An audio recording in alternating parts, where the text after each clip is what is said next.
Now, when you start learning medical terminology, it is a bit like a foreign language. All sorts of long words, complicated sounding words, and it doesn't make a lot of sense. But we can soon get to grips with it, and this is the way to do it. Any word is going to have a prefix. A prefix is the part that goes in front of the word. And there's actually not that many of these. So once you've learnt 20, 30, 40 prefixes, it sounds a lot, but it's actually not that many. That'll tell you about what the word is going to be about. It's the prefix, the bit on the front. And then at the end of the word, there's a suffix. And again, there's not that many of these, and that tells you about the word as well. And then very often, but not always, there's a bit in the middle called the root, and that's what the word is about. Now that makes no sense at all the way I've said it just now, so let's go on quickly and look at some examples and try and bring some clarity to this situation.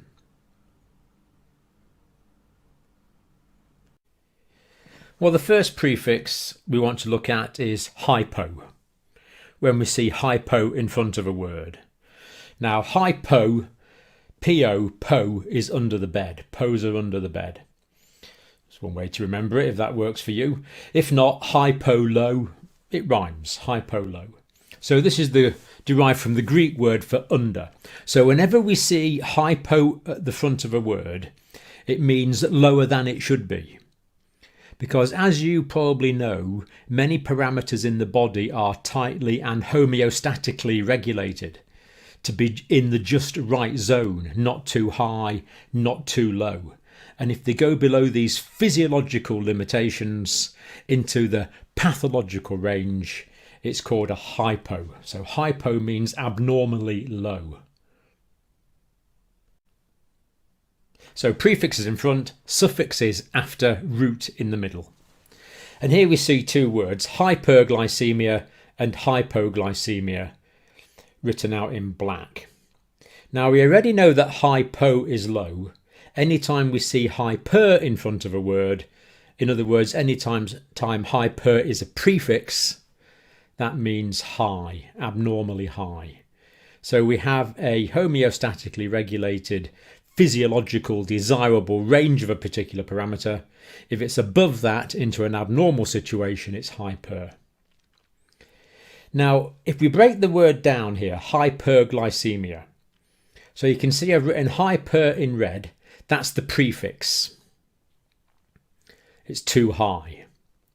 And in blue at the end of this word, we see emia. A-E-M-I-A. Now that's the English spelling. If you're listening in the US, it doesn't have the A, it's just E-M-I-A.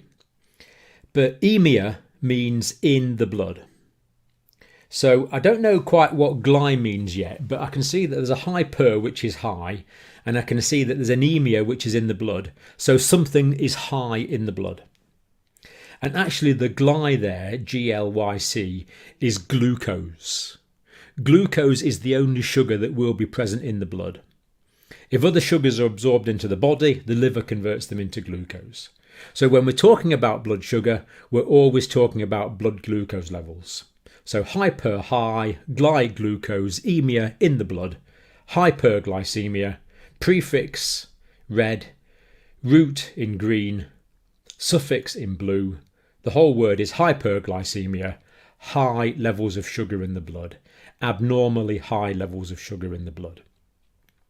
And that might be greater than 7 millimoles of glucose in the blood when a patient has been fasted, or greater than 11.1 millimoles of glucose in any situation would represent a abnormal hyperglycemia. And whenever we find an abnormal situation, we need to try and explain that situation to see what is going on here. Now the next word down, hypoglycemia. Well, we now know that the hypo is the prefix, so that means abnormally low. We see the root of the word, which is gly, and we know that's to do with the glucose. And then we see the emia on the end, which means in the blood. So that is low blood glucose. And generally speaking, we don't want blood glucose levels to go below 4 millimoles of glucose. So anything lower than 4 we would count as a hypoglycemia. We have a saying in diabetic control, 4 is the floor. We don't want things to go lower than a blood sugar level of 4 millimoles. That would be a hypoglycemia. That could be caused by too much insulin, for example. And we would need to treat that by giving perhaps some sugary drink or something to eat if the patient was alive and well, or alive and conscious rather. And if the patient was unconscious, we might need to give them injections of glucagon or intravenous dextrose, for example, to bring the blood sugar levels up back into a physiological range. So hypothermia. Hypo means low.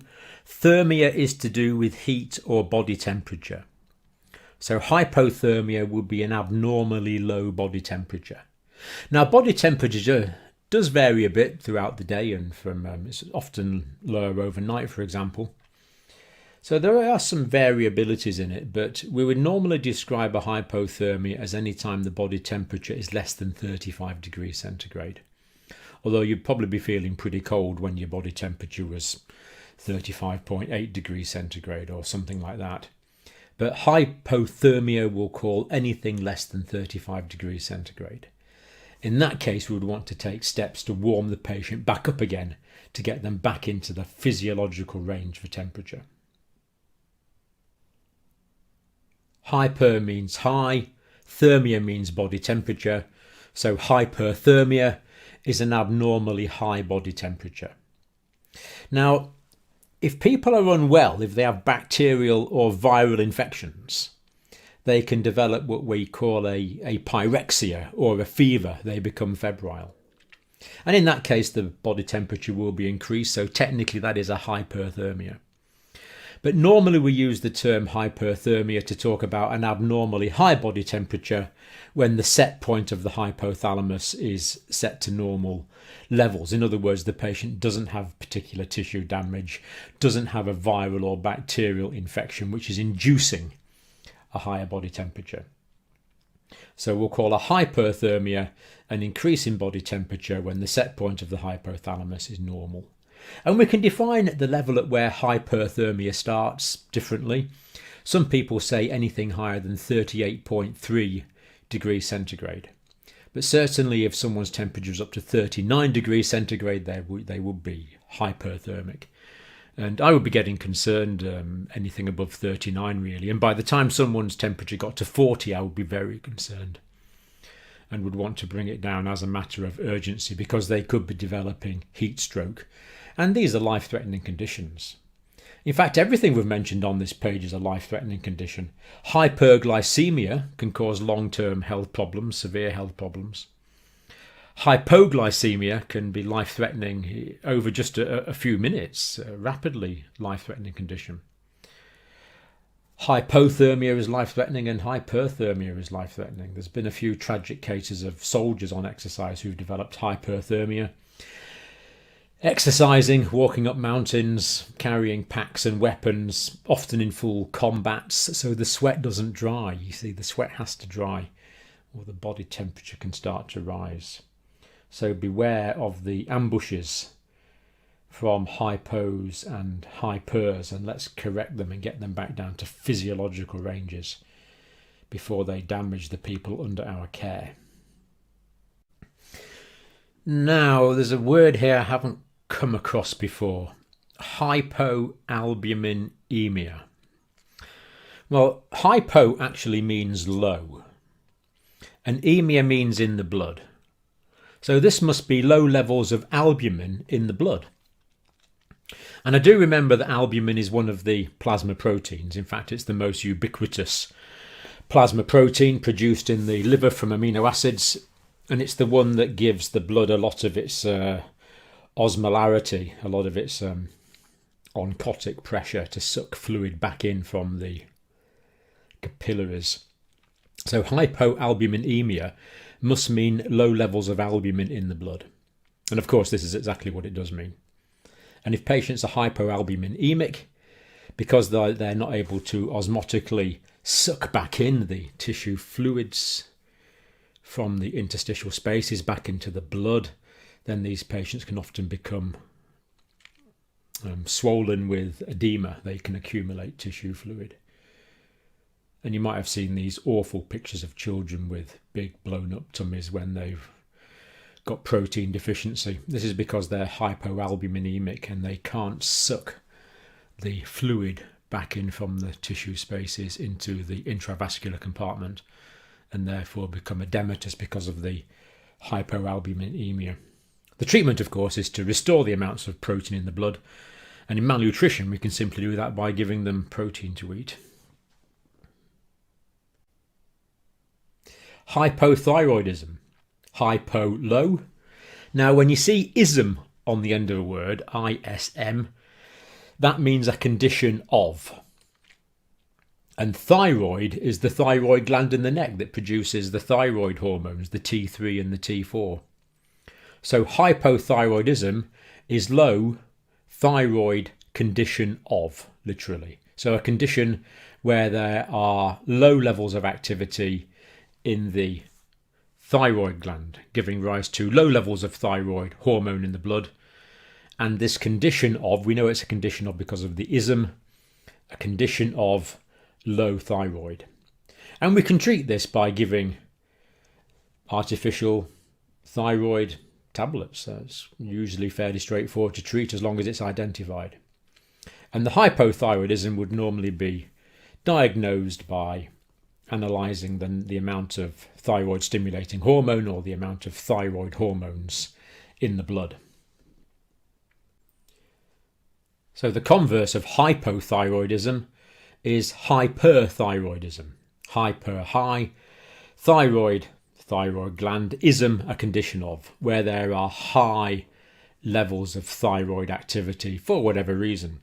For example, this could be caused by Graves' disease, which is an autoimmune disease causing overstimulation of the thyroid gland. Again, we can recognise this through the clinical features that we might associate with the condition, and we can diagnose it definitively using various blood tests. Now, when we are talking about hypo and hyper, sometimes we say it quickly and it's not obvious which one we're saying. So we have to be clear, it's hypothyroidism, hyperthyroidism. Say the word clearly, because if we say it quickly, it can sound much the same and can get a bit confused. Now here we see tension used twice as a suffix on the end of a word. And tension means pressure. So hypertension literally means high pressure. Now we would actually need to specify where the high pressure is. So for example, someone might have pulmonary arterial hypertension, which would be high pressures in the pulmonary artery. But if we use the term hypertension in an unqualified sense, it usually means increased blood pressure in the systemic circulation. So when you take your blood pressure, you might find your systolic pressure is 120 millimeters of mercury. You might find your diastolic pressure is 80 millimeters of mercury, maybe a little less if you're young and fit. And if it was high, that would be hypertension. Now, where hypertension begins, we can argue about. Sometimes we might want to be careful with patients if their blood pressure is over 140 over 90. But hypertension means an abnormally high blood pressure, unless it's qualified by some other specific location. Hypotension, low pressure. And again, unless we actually specify a particular location, we're normally talking about the systemic arterial circulation when we use the term hypotension. So if a patient is hypotensive, we need to monitor that situation because they might be going into shock, for example. Or if you're lying down, especially on a warm day, then you get up all of a sudden, you might feel dizzy for a second or two. That's a postural hypotension. The blood pressure is a little low while the autonomic nervous system adapts to the new standing position where the blood pressure needs to be a little higher. Some people have quite severe postural hypotension and they have to sit up really slowly to let their blood pressure adjust. But hypotension is a lower blood pressure than we would expect. And of course, if someone's very hypotensive, dangerous situation because, as we've said, they could be becoming shocked. And if the blood pressure is so low that the tissues of the body are not adequately perfused, we would define that as a clinical shock. Now you're probably getting the hang of the highs and lows now. Just a few more examples to finish off. High cholesterolemia, high levels of cholesterol in the blood, possibly contributing towards the process of atherosclerosis development, which we don't want. So we might give statins to bring that down, and we might give patients advice on their lifestyle to help lower their cholesterol. So hypercholesterolemia, really quite simple. Hyper the prefix, cholesterol the root, emia the suffix, high levels of cholesterol in the blood. Well, here's another long word, hypogammaglobulinemia. But if we break it down, it's quite easy. Hypo, low, emia in the blood. So there are low levels of gamma globulin in the blood. And gamma globulins are mostly the immunoglobulins, the immune proteins. So if someone had hypogammaglobulinemia, they would be predisposed to developing infections. If you work in healthcare, very often we're giving hypodermic injections with a hypodermic needle. Hypo means low or below. Dermic is the dermis. So a hypodermic needle is one to penetrate below the dermis. So that could be for subcutaneous injections, intramuscular injections, or intravenous injections. They're all hypodermic because they go below the dermis. Or we could use a hypodermic needle to penetrate through the dermis into a vein to get a blood sample. We're still using a hypodermic needle below the dermis.